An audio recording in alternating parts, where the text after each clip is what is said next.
Hello students, class 11th business study. ਅੱਜ ਆਪਾਂ chapter ਕਰਾਂਗੇ ਸੋਲ ਪ੍ਰੋਪਰਾਈਟਰਸ਼ਿਪ।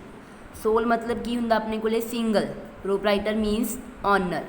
ਠੀਕ ਹੈ ਕਿ ਕੱਲਾ ਜੋ ਵੀ ਕੋਈ ਫਰਮ ਦਾ ਜਾਂ ਬਿਜ਼ਨਸ ਦਾ ਜਾਂ ਕੋਈ ਇੰਡਸਟਰੀ ਉਹਦਾ ਕੱਲਾ ਓਨਰ ਹੁੰਦਾ ਵਾ, ਉਹਨੂੰ ਬੋਲਦੇ ਆ ਸੋਲ ਪ੍ਰੋਪਰਾਈਟਰ। ਨਾ ਤਾਂ ਉਹਦੀ ਕੋਈ ਪਾਰਟਨਰਸ਼ਿਪ ਕਿਸੇ ਨਾਲ ਹੁੰਦੀ ਹੈ, ਠੀਕ ਹੈ, ਨਾ ਹੀ ਉਹ ਕਿਸੇ ਨੂੰ ਆਪਣੇ ਨਾਲ ਹੋਰ ਹਿੱਸੇਦਾਰ ਬਣਾਉਂਦਾ ਵਾ। ਹੁਣ ਫਸਟ ਆਪਾਂ ਮੀਨਿੰਗ ਕਰਾਂਗੇ ਸੋਲ ਪ੍ਰੋਪਰਾਈਟਰਸ਼ਿਪ ਦਾ। ਸੋਲ ਪ੍ਰੋਪਰਾਈਟਰ ਕੀ ਹੈ? Is the first stage in evaluation of various farm of organisation. ਪਹਿਲੀ ਸਟੇਜ ਮੰਨੀ ਜਾਂਦੀ ਸੀ, ਮਤਲਬ ਇਹ ਬਹੁਤ ਪੁਰਾਣੀ ਸੀਗੀ, ਜਿਹਦੇ ਵਿੱਚ ਇਕਾਂਕੀ ਵਪਾਰ ਜਿਹਨੂੰ ਆਪਾਂ ਬੋਲ ਦਿੰਦੇ ਹਾਂ ਸਿੰਗਲ ਰੂਪ ਮੰਨਿਆ ਜਾਂਦਾ ਸੀਗਾ। ਤਾਂ ਹੁਣ ਕੀ ਉਹ ਕਹਿੰਦੇ business started by a single individual.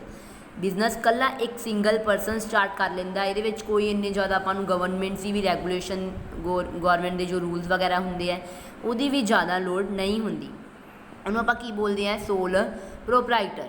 ਤਾਂ ਹੁਣ ਕੀ ਆ ਕਹਿੰਦੇ the who start the business is known as sole proprietor. ਜਿਹੜਾ ਬਿਜ਼ਨਸ ਸਟਾਰਟ ਕਰਦਾ ਵਾ, ਕੱਲਾ ਹੀ ਸਟਾਰਟ ਕਰਦਾ, ਉਹਨੂੰ ਆਪਾਂ ਕੀ ਬੋਲਦੇ ਹਾਂ? Sole proprietor. ਹੀ ਇਨਵੈਸਟ ਰਿਸੋਰਸਿਸ, ਟੇਕ ਆਲ ਡਿਸੀਜ਼ਨ, ਕੰਟਰੋਲ ਆਲ ਦਾ ਐਕਟੀਵਿਟੀ।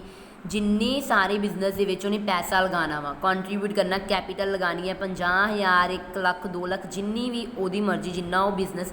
ਇਹ ਡਿਪੈਂਡ ਕਰਦਾ ਬਿਜ਼ਨਸ ਦੇ ਨੇਚਰ 'ਤੇ। ਜੇ ਬਿਜ਼ਨਸ ਬਹੁਤ ਜ਼ਿਆਦਾ ਵੱਡਾ ਵਾ ਤਾਂ ਉਹ ਜ਼ਿਆਦਾ ਪੈਸਾ ਲਗਾਊਗਾ, ਠੀਕ ਹੈ। ਤਾਂ ਜੇ ਬਿਜ਼ਨਸ ਛੋਟਾ ਵਾ ਤਾਂ ਉਹਨੂੰ ਘੱਟ ਪੈਸੇ ਲਗਾਉਣ ਦੀ, ਇਨਵੈਸਟ ਕਰਨ ਦੀ ਲੋੜ ਹੈ।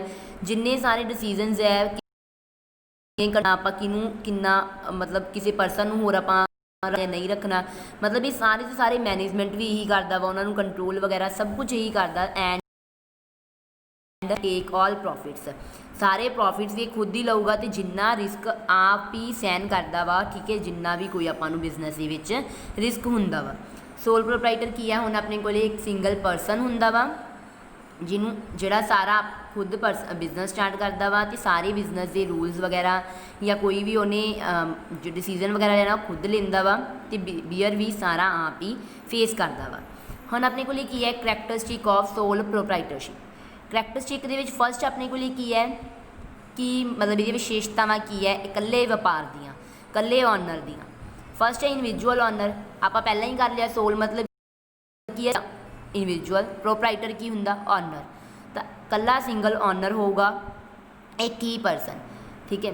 ਤਾਂ he is only person who is liable to the employee and outside person for the activity of his business. ਜਿੰਨੀ ਵੀ ਬਿਜ਼ਨਸ ਦੇ ਵਿੱਚ ਉਹ ਕਹਿੰਦੇ ਇਹੀ ਲਾਈਬਲ ਆ, ਕੋਈ ਵੀ ਐਕਟੀਵਿਟੀ ਮੈਨੇਜ ਕਰਨੀ, ਕੁਛ ਕਰਨਾ ਵਾ, ਕੌਣ ਦੇਖੂਗਾ? ਬਾਹਰ ਵਾਲਾ ਕੰਮ, ਅੰਦਰ ਵਾਲਾ ਸਾਰਾ ਕੌਣ ਦੇਖੂਗਾ? ਸਿੰਗਲ। ਨੈਕਸਟ ਹੈ ਅਨਲਿਮਿਟਡ ਲਾਇਬਿਲਿਟੀ। ਅਨਲਿਮਿਟਡ ਲਾਇਬਿਲਿਟੀ ਤਾਂ ਹੁੰਦੀ ਹੈ ਕਿ ਆਪਾਂ ਬਿਜ਼ਨਸ ਦੇ ਵਿੱਚ 50,000 ਲਾਇਬਿਲਿਟੀ ਲਗਾਤੀ, ਉਸ ਤੋਂ ਬਾਅਦ ਆਪਾਂ ਮਤਲਬ ਆਪਾਂ ਪੈਸਾ ਇੱਕ ਵਾਰ ਇੰਨਾ ਲਗਾਤਾ ਜਾਂ ਕੋਈ ਹੋਰ ਲਗਾਤੀ, ਆਪਣੀ ਇੰਨੀ ਹੀ ਬਣਦੀ ਹੈ। ਬਟ ਇਹਦੇ ਵਿੱਚ ਕੀ ਆ? ਅਨਲਿਮਿਟਡ ਹੈ। ਅਨਲਿਮਿਟਡ ਮਤਲਬ ਆਪਾਂ ਕਹਿ ਸਕਦੇ ਹਾਂ ਕਿ ਆਪਣੇ ਕੋਲ ਇਨ ਕੇਸ ਬਹੁਤ ਜ਼ਿਆਦਾ ਆਪਾਂ ਨੂੰ ਲੋਸ ਹੋ ਜਾਂਦਾ ਵਾ ਤਾਂ ਉਹ ਆਪਾਂ ਨੂੰ ਆਪਣੀ ਪਰਸਨਲ ਐਸਿਡ ਦੇ ਵਿੱਚੋਂ ਵੀ ਇਹ ਦੇਣਾ ਪੈਣਾ। ਤਾਂ ਲਾਇਬਿਲਿਟੀ ਕੀ ਇਹਦਾ? Liability limited. ਲਾਇਬਿਲਿਟੀ ਪਰਸਨ ਦੀ ਜਿਹੜੀ ਦੇਣਦਾਰੀ ਹੁੰਦੀ ਉਹ ਅਨਲਿਮਿਟਡ ਹੁੰਦੀ ਹੈ। His liability is not only limited to the extent of capital invested. ਕੱਲੀ ਉਹਦੀ ਕੈਪੀਟਲ ਜਿੰਨਾ ਉਹਨੇ ਪੈਸਾ ਲਗਾਇਆ ਉੱਥੋਂ ਤੱਕ ਹੀ ਲਾਇਬਿਲਿਟੀ ਉਹਦੀ ਐਕਸਟੈਂਟ ਨਹੀਂ ਕਰਦੀਗੀ, but also the personal assets of the trader. ਜਿਹੜੇ ਉਹਦੇ ਆਪਦੇ ਪਰਸਨਲ ਐਸਿਡ ਹੁੰਦੇ ਆ ਬਿਜ਼ਨਸ ਦੇ, ਉਹ ਵੀ ਇਹਦੇ ਵਿੱਚ ਇਨਕਲੂਡ ਹੁੰਦੇ ਆ। Thus the personal assets of proprietor are liable to meet the financial obligation of the business. ਤਾਂ ਫਿਰ ਜਿੰਨੇ ਵੀ ਉਹਦੇ ਮਤਲਬ ਬਿਜ਼ਨਸ ਦੇ ਨਾਲ ਉਹਨੇ ਮੀਟ ਕਰਨਾ, ਕਿਸੇ ਵੀ ਤਰੀਕੇ ਨਾਲ ਉਹ ਮੀਟ ਕਰ ਸਕਦਾ। ਉਹਦੇ ਵਿੱਚ ਕੀ ਇਨਕਲੂਡ ਹੋਊਗਾ? ਉਹਦੀ ਪਰਸਨਲ ਲਾਇਬਿਲਿਟੀ ਵੀ ਇਨਕਲੂਡ ਹੋਊਗੀ। ਇਹ ਨਹੀਂਗਾ ਕਿ ਇਕੱਲੀ ਉਹਨੇ ਜਿੰਨਾ ਉਹਨੇ ਕੈਪੀਟਲ ਲਗਾਤਾ ਉੱਥੋਂ ਤੱਕ ਹੀ ਉਹਦੀ ਲਾਇਬਿਲਿਟੀ ਸੀਮਤ ਆ, ਨਾ, ਉੱਥੋਂ ਤੱਕ ਨਹੀਂ ਹੁੰਦੀਗੀ, ਉਹਦੀ ਪਰਸਨਲ ਐਸਿਡ ਇਨਕਲੂਡ ਹੋਊਗੀ। ਨੈਕਸਟ ਕੀ ਆਪਣੇ ਕੋਲ? Freedom in the choice of business. ਉਹਨੂੰ ਬਿਲਕੁਲ ਫਰੀਡਮ ਹੁੰਦੀ ਹੈ, ਫਰੀ ਫਰੋਮ ਚੋਇਸ ਹੁੰਦੀ ਹੈ, ਜਿਵੇਂ ਮਰਜ਼ੀ ਉਹਦੇ ਨੂੰ ਕਿਸੇ ਡਿਪੈਂਡ ਨਹੀਂ ਰਹਿਣਾ ਪੈਂਦਾ ਕਿ ਉਹਨੇ ਇਹੀ ਬਿਜ਼ਨਸ, ਜਿਹੜਾ ਮਰਜ਼ੀ ਬਿਜ਼ਨਸ ਉਹ ਸਟਾਰਟ ਕਰ ਸਕਦਾ ਵਾ। ਕਾਈਂਡ ਆਫ ਬਿਜ਼ਨਸ ਵਿਚ he feel that he will be profitable, ਵੀ ਜਿਹਦੇ ਵਿੱਚ ਉਹਨੂੰ ਜ਼ਿਆਦਾ ਪ੍ਰੋਫਿਟ ਹੋਊਗਾ ਉਹੀ ਬਿਜ਼ਨਸ ਉਹ ਚੂਜ਼ ਕਰ ਸਕਦਾ। ਟੋਟਲ ਰਿਸਕ ਕਿਹਦਾ ਹੁੰਦਾ ਵਾ? ਇਕੱਲੇ ਸੋਲ ਪ੍ਰੋਪਰਾਈਟਰ ਦਾ। In sole proprietor form of organisation risk and ownership go side by side. Risk ਵੀ ਜੇ ਓਨਰ ਇਹ ਆਪਣੇ ਸਾਈਡ ਬਾਈ ਸਾਈਡ ਚੱਲਦਾ ਰਹਿੰਦਾ, ਬਟ ਕੀ ਹੈ? Since ownership lies with the individual. ਕਦ 'ਤੇ ਡਿਪੈਂਡ ਕਰਦੀ? ਟੋਟਲੀ ਇਹ ਇਕੱਲੇ ਸਿੰਗਲ ਪਰਸਨ 'ਤੇ। Therefore total risk of the enterprise also lie in him.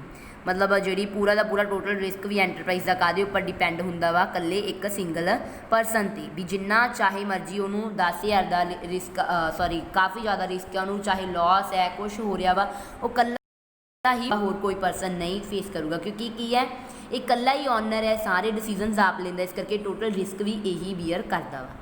Next ਹੈ ਮੈਨੇਜਮੈਂਟ ਐਂਡ ਕੰਟਰੋਲ। ਹੁਣ ਆਪਾਂ ਸਿੰਗਲ ਪਰਸਨ ਦੀ ਗੱਲ ਕੀਤੀ ਹੈ ਕਿ ਸਿੰਗਲ ਓਨਰ ਹੁੰਦਾ ਵਾ ਡਿਸੀਜ਼ਨ ਵਗੈਰਾ ਲੈਣੇ ਹੁੰਦੇ ਇਕੱਲਾ ਪਰਸਨ ਲੈਂਦਾ ਇਸ ਕਰਕੇ ਮੈਨੇਜਮੈਂਟ ਅਤੇ ਕੰਟਰੋਲ ਵੀ ਬਿਜ਼ਨਸ ਦੀ ਜਿੰਨੇ ਕੋਈ ਵੀ ਕੰਡੀਸ਼ਨ ਹੈ ਜਾਂ ਕੋਈ ਵੀ ਮੈਟਰ ਹੈ ਉਹਦੇ ਵਿੱਚ ਕੌਣ ਦੇਖੂਗਾ ਇਕੱਲਾ ਇੱਕ ਆਪਣਾ sole proprietor single person manager and control the affair of business in sole tradership. Sole tradership ਦੇ ਇਕੱਲਾ ਇੱਕ ਸਿੰਗਲ ਪਰਸਨ ਹੀ ਸਾਰਾ ਕੁਝ ਦੇਖੂਗਾ।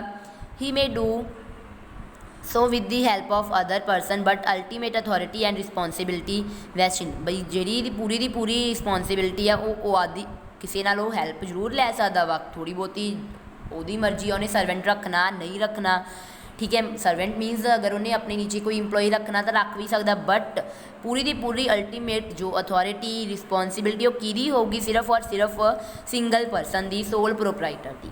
ਨੈਕਸਟ ਹੈ ਫ੍ਰੀ ਫਰੋਮ ਗਵਰਨਮੈਂਟ ਰੈਗੂਲੇਸ਼ਨਸ। ਹੁਣ ਇਹਦੇ ਵਿੱਚ ਗਵਰਨਮੈਂਟ ਦਾ ਕੋਈ ਰੂਲ ਨਹੀਂ ਹੁੰਦਾ ਇਹ ਨਹੀਂਗਾ ਕਿ ਗਵਰਨਮੈਂਟ ਆਪਣੀ ਮਰਜ਼ੀ ਚਲਾਊਗੀ ਗਵਰਨਮੈਂਟ ਦੇ ਰੂਲਸ ਐਂਡ ਰੈਗੂਲੇਸ਼ਨ ਤੋਂ ਵੀ ਫ੍ਰੀ ਹੁੰਦੀ ਹੈ। The sole proprietorship form of organisation attract the government regulation to minimum extent ਘੱਟ ਤੋਂ ਘੱਟ ਕਰਦੀ ਹੈ no specific law regulate the activity of sole proprietor ਕੋਈ ਸਪੈਸੀਫਿਕ ਰੂਲ ਦੀ ਲੋੜ ਨਹੀਂ ਹੁੰਦੀ ਕਿ ਆਪਾਂ ਨੂੰ ਸਪੈਸੀਫਿਕ ਰੂਲ ਇਹੀ ਮੈਂਸ਼ਨ ਕਰਨਾ ਪੈਣਾ ਕੋਈ ਲੋੜ ਨਹੀਂ ਹੁੰਦੀ ਠੀਕ ਹੈ ਗਵਰਨਮੈਂਟ ਦੇ ਰੂਲਸ ਤੋਂ ਕੀ ਹੁੰਦਾ ਬਿਲਕੁਲ ਇਹ ਫ੍ਰੀ ਹੁੰਦਾ। ਨੈਕਸਟ ਹੈ proprietor and proprietorship are one. Proprietor ਮਤਲਬ ਆਪਣੇ ਕੋਲੇ ਕੀ ਹੈ ਓਨਰ ਪ੍ਰੋਪਰਾਈਟਰਸ਼ਿਪ ਜਿਹਦੇ ਕੋਲੇ ਇਹਦਾ ਅਧਿਕਾਰ ਹੈਗਾ ਉਹ ਦੋਨੋਂ ਆਪਣੇ ਕੋਲ ਇੱਕ ਹੀ ਹੁੰਦੇ ਹੈ ਕੋਈ ਸੈਪਰੇਟ ਐਂਟਿਟੀ ਲੀਗਲ ਬਿਜ਼ਨਸ ਦੇ ਪੁਆਇੰਟ ਆਫ ਵਿਊ ਇਹ ਨਹੀਂ ਅਲੱਗ ਮੰਨੀ ਜਾਂਦੀ। ਨੈਕਸਟ ਆਪਣੇ ਕੋਲੇ ਕੀ ਹੈ ਕੰਟਰੀਬਿਊਸ਼ਨ ਆਫ ਕੈਪੀਟਲ। ਕੰਟਰੀਬਿਊਸ਼ਨ ਹੁੰਦਾ ਕਿ ਆਪਾਂ ਕੈਪੀਟਲ ਦਾ ਕਿੰਨਾ ਹਿੱਸਾ ਪਾ ਰਹੇ ਹਾਂ ਕਿ in sole proprietorship whole of the capital is contributor whole ਮਤਲਬ ਪੂਰੀ ਦੀ ਪੂਰੀ ਕੰਟਰੀਬਿਊਟ ਕੌਣ ਕਰੂਗਾ ਬਾਈ ਦਾ ਟਰੇਡਰ ਹਿਮਸੈਲਫ ਜਿਹੜਾ ਬਿਜ਼ਨਸ ਦਾ ਵਪਾਰੀ ਹੁੰਦਾ ਵਾ ਸਿੰਗਲ ਓਨਰ ਹੈ ਸਿਰਫ ਉਹੀ ਸਾਰੀ ਦੀ ਸਾਰੀ ਕਰੂਗਾ। For this purpose he generally mobilise the resource ਮਤਲਬ ਉਹਨੂੰ ਅਗਰ ਰਿਸੋਰਸਿਸ ਕਿਸੇ ਤੋਂ ਲੈ such as bank relative and friends ਤੋਂ ਉੱਥੋਂ ਇਹ ਲੈ ਸਕਦਾ ਵਾ ਮਤਲਬ ਕਿਸੇ ਤੋਂ ਵੀ ਉਹਨੂੰ ਅਗਰ ਹੈਲਪ ਚਾਹੀਦੀ ਹੈ ਉਹਦੇ ਰਿਲੇਟਿਵਸ ਉਹਨੂੰ ਲੋਨ ਵਗੈਰਾ ਦੇ ਰਹੇ ਹੈ ਜਾਂ ਫਰੈਂਡਸ ਵਗੈਰਾ ਦੇ ਰਹੇ ਹੈ ਜਾਂ ਬੈਂਕ ਤੋਂ ਲੈ ਰਿਹਾ ਤਾਂ ਉਹ ਲੈ ਸਕਦਾ ਠੀਕ ਹੈ ਬਟ ਉਹ ਸਾਰੀ ਦੀ ਸਾਰੀ ਕੰਟਰੀਬਿਊਸ਼ਨ ਕੀ ਹੈ ਆਪ ਹੀ ਕਰੂਗਾ ਦੂਸਰੇ ਪਰਸਨ ਦੀ ਹੈਲਪ ਮਤਲਬ ਦੂਸਰਾ ਪਰਸਨ ਇਹਦੇ ਵਿੱਚ ਇਨਕਲੂਡ ਉਹ ਨਹੀਂ ਆਪਣੀ ਲਗਾਊਗਾ ਉਹ ਹੈਲਪ ਜ਼ਰੂਰ ਲੈ ਸਕਦਾ ਬਟ ਉਹ ਇਨਕਲੂਡ ਨਹੀਂ ਹੁੰਦਾ। ਨੈਕਸਟ ਲਿਮਟਡ ਸਕੋਪ ਇਹਦਾ ਘੱਟ ਹੀ ਸਕੋਪ ਹੁੰਦਾ ਵਾ। The area of operation of sole proprietor is limited ਕਿਉਂ since it is not possible for a single person to organise and control the multifarious activity multifarious ਮਤਲਬ ਜਿਹੜੀ ਆਪਣੇ ਕੋਲੇ ਨੂਮਰਸ ਐਕਟੀਵਿਟੀਜ਼ ਮਤਲਬ ਬਹੁਤ ਸਾਰੀਆਂ ਵੇਰੀਅਸ ਐਕਟੀਵਿਟੀ ਬਿਜ਼ਨਸ ਦੀਆਂ ਹੁੰਦੀਆਂ ਵਾ ਉਹ ਕਿਹਦੇ ਕੋਲੇ ਆਪਣੇ ਕੋਲੇ and with limited capital and managerial liability ਕਿ ਇਕੱਲਾ ਪਰਸਨ ਇੱਕ ਹੀ ਲਿਮਟਡ ਸਕੋਪ ਹੈ ਕਿਉਂਕਿ ਸਾਰੀ ਦੀ ਸਾਰੀ ਜਿੰਨੇ ਵੀ ਅਫੇਅਰਸ ਹੁੰਦੇ ਆ ਇਕੱਲਾ ਇੱਕ ਪਰਸਨ ਦੇਖਦਾ ਵਾ ਠੀਕ ਹੈ। ਨੈਕਸਟ ਆਪਣੇ ਕੋਲ ਕਿ ਡਾਇਰੈਕਟ ਮੋਟੀਵੇਸ਼ਨ ਸਿੱਧਾ ਮੋਟੀਵੇਟ ਕਿੱਦਾਂ ਹੁੰਦਾ the direct relationship between effort and reward efforts and ਜੋ ਵੀ ਆਪਾਂ ਰਿਵਾਰਡ ਵਗੈਰਾ ਹੈ ਨਾ ਠੀਕ ਹੈ ਉਹਦੇ ਦੁਆਰਾ ਉਹਨੂੰ ਪ੍ਰਭਾਵਿਤ ਕੀਤਾ ਜਾਂਦਾ ਜੋ ਮਿਹਨਤ ਕਰਦਾ ਤਾਂ ਕੀ ਹੈ it makes the business more efficient and economical ਇਹਦੇ ਨਾਲ ਆਪਣਾ ਬਿਜ਼ਨਸ ਕੀ ਹੈ ਬਹੁਤ ਜ਼ਿਆਦਾ ਸਸਤਾ ਅਤੇ ਇਕਨੋਮਿਕਲ ਉਹੀ ਹੁੰਦਾ ਕਿ ਵਧੀਆ ਬਣਦਾ। ਨੈਕਸਟ ਹੈ advantage of sole proprietorship advantage almost same ਹੀ ਹੁੰਦੀਆਂ ਵਾ ਕਰੈਕਟਰਿਸਟਿਕ ਵਾਲੀਆਂ ਜਿੱਦਾਂ ਫਸਟ ਆਪਣੇ ਕੋਲੇ ਈਜ਼ੀ ਟੂ ਫੋਰਮ ਇਹਨੂੰ ਇਸਟੈਬਲਿਸ਼ ਕਰਨਾ ਈਜ਼ੀ ਹੁੰਦਾ ਵਾ ਇਹਦੇ ਵਿੱਚ ਕੋਈ ਰੂਲਸ ਐਂਡ ਰੈਗੂਲੇਸ਼ਨ ਦੀ ਲੋੜ ਨਹੀਂ ਹੁੰਦੀ ਆਪਾਂ ਜਿੱਥੇ ਮਰਜ਼ੀ ਬਿਜ਼ਨਸ ਇਸਟੈਬਲਿਸ਼ ਕਰ ਸਕਦੇ ਹਾਂ ਕਿਸੇ ਦੀ ਪਰਮਿਸ਼ਨ ਲੈਣ ਦੀ ਆਪਾਂ ਨੂੰ ਲੋੜ ਨਹੀਂ ਹੁੰਦੀ। ਨੈਕਸਟ ਹੈ ਪ੍ਰੋਮਪਟ ਐਂਡ ਕੁਇਕ ਡਿਸੀਜ਼ਨ ਆਪਾਂ ਜਲਦੀ ਡਿਸੀਜ਼ਨ ਛੇਤੀ ਡਿਸੀਜ਼ਨ ਕਿਵੇਂ ਲੈ ਸਕਦੇ ਹਾਂ ਕਿਉਂਕਿ ਇਹਦੇ ਵਿੱਚ ਇਕੱਲਾ ਸਿੰਗਲ ਪਰਸਨ ਹੀ ਕੰਟਰੋਲ ਕਰਦਾ ਜਿੰਨੇ ਬਿਜ਼ਨਸ ਜਾਂ ਫੇਅਰ ਲੈ ਜਾ ਕੇ ਉਹਨੂੰ ਕਿਸੇ ਹੋਰ ਦੀ ਲੋੜ ਨਹੀਂ ਹੈਗੀ ਕਿ ਇਸ ਕਰਕੇ ਉਹ ਜਲਦੀ ਡਿਸੀਜ਼ਨ ਲੈ ਸਕਦਾ। ਇਫੈਕਟਿਵ ਕੰਟਰੋਲ ਆਪਣੇ ਆਪ ਵਧੀਆ ਬਣੂਗਾ ਜਦੋਂ ਇਕੱਲਾ ਸਿੰਗਲ ਪਰਸਨ ਇੱਕ ਹੀ ਕਰਦਾ ਪਿਆ ਵਾ ਆਪਣੇ ਕੋਲੇ ਪੁਆਇੰਟ ਆ ਗਿਆ ਵੀ ਆਪਾਂ ਅਗਰ ਵਧੀਆ ਤਰੀਕੇ ਦਾ ਬਿਜ਼ਨਸ ਹੋਊਗਾ ਵਰਕ ਹਾਰਡ ਕਰੂਗਾ ਤਾਂ ਉਹਦੇ ਤਰੀਕੇ ਨਾਲ ਫਲੈਕਸੀਬਲ ਇਨ ਓਪਰੇਸ਼ਨ ਫਲੈਕਸੀਬਲ ਮਤਲਬ ਆਪਾਂ ਬਿਜ਼ਨਸ ਨੂੰ ਟਾਈਮ ਟੂ ਟਾਈਮ ਚੇਂਜ ਕਰ ਸਕਦੇ ਹਾਂ ਅਗਰ ਆਪਾਂ ਨੂੰ ਲੱਗਦਾ ਬਿਜ਼ਨਸ ਦੀ ਐਕਟੀਵਿਟੀ ਇਹ ਜੋ ਆਪਾਂ ਰੂਲ ਬਣਾਏ ਉਹ ਸਹੀ ਨਹੀਂ ਗੇ ਉਹਨੂੰ ਆਪਾਂ ਚੇਂਜ ਕਰ ਸਕਦੇ ਹਾਂ ਆਪਣੇ ਅਕੋਰਡਿੰਗ। ਸੀਕਰੇਸੀ ਹੁੰਦਾ ਮਤਲਬ ਦੋ ਪਰਸਨ ਦੇ ਵਿਚਕਾਰ ਹੀ ਸੀਕਰੇਟ ਹੁੰਦਾ ਸੀਕਰੇਟ ਕਿੱਦਾਂ ਜਿੱਦਾਂ ਇੰਪਲੋਏ ਅਤੇ ਓਨਰ ਦੇ ਵਿਚਕਾਰ ਕਿਉਂਕਿ ਕੱਲਾ ਸਿੰਗਲ ਪਰਸਨ ਹੀ ਹੁੰਦਾ ਇਹਦੇ ਵਿੱਚ ਅੰਦਰ, ਹੋਰ ਤਾਂ ਕੋਈ ਇਨਕਲੂਡ ਹੀ ਨਹੀਂ ਹੁੰਦਾ, ਇਸ ਕਰਕੇ 2 ਪਰਸਨ ਦੇ ਵਿਚਕਾਰ ਹੀ ਗੱਲ ਰਹਿੰਦੀ ਹੈ, ਸੀਕ੍ਰੇਸੀ ਰਹਿੰਦੀ ਹੈ। ਡਾਇਰੈਕਟ ਕੰਟੈਕਟ ਕਿਹਦੇ ਨਾਲ ਹੁੰਦਾ? ਕਸਟਮਰ ਦੇ ਨਾਲ। ਸਿੱਧਾ ਕੰਟੈਕਟ ਆਪਾਂ ਕਸਟਮਰ ਨਾਲ ਕਰਦੇ ਹਾਂ। ਲੋਨ ਦੀ ਫੈਸਿਲਿਟੀ ਆਪਾਂ ਨੂੰ ਪ੍ਰੋਵਾਈਡ ਹੁੰਦੀ ਹੈ, ਠੀਕ ਹੈ। ਜਿੰਨੀ ਵੀ ਆਪਾਂ ਲੋਨ ਦੀ ਫੈਸਿਲਿਟੀ ਕਹਿ ਸਕਦੇ ਹਾਂ, ਆਪਣੇ ਬੈਂਕ ਤੋਂ ਆਪਾਂ ਰਿਲੇਟਿਵਸ ਤੋਂ ਲੈਣੀ ਹੈ, ਕਿਸੇ ਤੋਂ ਵੀ ਲੈਣੀ ਹੈ, ਲੀਗਲ ਫਾਰਮੈਲਿਟੀਜ਼ ਵੀ ਇਹਦੇ ਵਿੱਚ ਫ੍ਰੀ ਹੁੰਦੀਆਂ ਵਾ, ਗਵਰਨਮੈਂਟ ਕੋਈ ਰੂਲ ਨਹੀਂ ਹੁੰਦਾ। ਨੈਕਸਟ ਹੈ ਇਨਐਕਸਪੈਂਸਿਵ ਮੈਨੇਜਮੈਂਟ। ਇਹ ਮੈਨੇਜਮੈਂਟ ਹੁਣ ਆਪਣੇ ਕੋਲ ਸਸਤੀ ਕਿਵੇਂ ਹੁੰਦੀ ਹੈ? ਇਨਐਕਸਪੈਂਸਿਵ ਹੁੰਦਾ ਸਸਤੀ, ਕਿਉਂਕਿ ਸਾਰਾ ਦਾ ਸਾਰਾ ਕੰਟਰੋਲ ਇੱਕ ਜਦੋਂ ਇਹਨੂੰ ਆਪਾਂ ਮੈਨੇਜ ਕਰਦੇ ਹਾਂ, ਠੀਕ ਹੈ। ਇਹਦੇ ਵਿੱਚ ਇਹ ਤਾਂ ਨਹੀਂਗਾ ਕਿ ਆਪ ਇਕੱਲਾ ਪਰਸਨ ਸਟਾਰਟ ਕਰ ਲੈਂਦਾ ਵਾ, ਨਾ ਹੀ ਆਪਾਂ ਨੂੰ ਜ਼ਿਆਦਾ ਖਰਚਾ ਵਗੈਰਾ, ਨਾ ਹੀ ਇਹ ਹੈ ਕਿ ਆਪਾਂ ਨੂੰ ਬਹੁਤ ਪਰਸਨ ਐਕਸਪਰਟਾਈਜ਼ ਰੱਖਣੀ ਪੈਂਦਾ, ਤਾਂ ਉਹਦੇ ਕਰਕੇ ਕੀ ਹੈ ਆਪਾਂ ਸਾਰਾ ਕੰਟਰੋਲ ਇੱਕ ਪਰਸਨ ਕਰ ਲੈਂਦਾ, ਜਿਹਦੇ ਕਰਕੇ ਕੀ ਹੈ ਸਸਤੀ ਹੈ। ਇੰਡੀਵਿਜੂਅਲ ਫਰੀਡਮ, ਕਿ ਇਕੱਲੇ ਪਰਸਨ ਦੀ ਫਰੀਡਮ ਹੁੰਦੀ ਹੈ, ਉਹ ਜਿੱਦਾਂ ਮਰਜ਼ੀ ਆਪਣੇ ਡਿਸੀਜ਼ਨਸ ਨੂੰ ਇਸਟੈਬਲਿਸ਼ ਕਰ ਸਕਦਾ। ਟੈਕਸ ਰਿਲੀਫ, ਟੈਕਸ ਇਹ ਜਿਹੜਾ ਪੁਆਇੰਟ ਹੈ ਟੈਕਸ ਰਿਲੀਫ ਇੰਪੋਰਟੈਂਟ ਵੀ ਹੈ। ਟੈਕਸ ਤੋਂ ਆਪਾਂ ਨੂੰ ਕਿਵੇਂ ਰਾਹਤ ਮਿਲਦੀ ਹੈ, ਰਿਲੀਫ ਕਿੱਦਾਂ ਮਿਲਦੀ ਹੈ? ਹੁਣ ਦੇਖੋ ਟੈਕਸ ਆਪਾਂ ਨੂੰ ਇਨ ਕੇਸ ਆਪਣੇ ਕੋਲੇ ਬਿਜ਼ਨਸ ਦੇ ਵਿੱਚ ਜੇ ਆਪਾਂ ਜੁਆਇੰਟ ਆਪਣਾ 2 ਇਕੱਠਾ ਜੋੜਿਆ ਹੋਇਆ ਵਾ, ਠੀਕ ਹੈ, ਤਾਂ ਉਹਦੇ ਵਿੱਚ ਆਪਾਂ ਨੂੰ ਜ਼ਿਆਦਾ ਮਿਲੂਗਾ, ਠੀਕ ਹੈ। ਬਟ ਇਹਦੇ ਵਿੱਚ ਕਿ ਇਕੱਲੇ ਪਰਸਨ 'ਤੇ ਲਗਾਉਣਾ, ਇਸ ਕਰਕੇ ਕੀ ਆਪਾਂ ਨੂੰ ਟੈਕਸ ਵੀ ਕੀ ਹੈ ਘੱਟ ਪੇ ਕਰਨਾ ਪੈਂਦਾ। ਬੈਨੀਫਿਟ ਆਫ ਇਨਹੈਰੀਟਡ ਗੁੱਡਵਿਲ, ਇਨਹੈਰੀਟਡ ਹੁੰਦਾ ਜੋ ਆਪਾਂ ਨੂੰ ਵਿਰਾਸਤ ਦੇ ਵਿੱਚ ਗੁੱਡਵਿਲ ਮਿਲੀ ਹੁੰਦੀ ਹੈ। ਗੁੱਡਵਿਲ ਮਤਲਬ ਰੈਪੂਟੇਸ਼ਨ, ਜਿੱਦਾਂ ਆਪਣੇ ਦਾਦਾ ਜੀ ਨੇ ਉਹਨਾਂ ਨੇ ਕੰਮ ਕੀਤਾ, ਨੈਕਸਟ ਉਹਨਾਂ ਦੇ ਗਾਂ ਮਤਲਬ ਉਹ ਅੱਗੇ ਦੀ ਅੱਗੇ ਬਿਜ਼ਨਸ ਚੱਲਦਾ ਰਿਹਾ, ਉੱਥੋਂ ਨੇ ਬਿਜ਼ਨਸ ਇੱਕ ਵਾਰੀ ਜਦੋਂ ਆਪਾਂ ਸਟਾਰਟ ਕਰ ਲਿਆ, ਅੱਗੇ ਦੀ ਅੱਗੇ ਉਹ ਕੰਮ ਆਪਣਾ ਰੈਪੂਟੇਸ਼ਨ ਕੀ ਇੱਦਾਂ ਹੀ ਚੱਲਦੀ ਰਹਿੰਦੀ ਹੈ।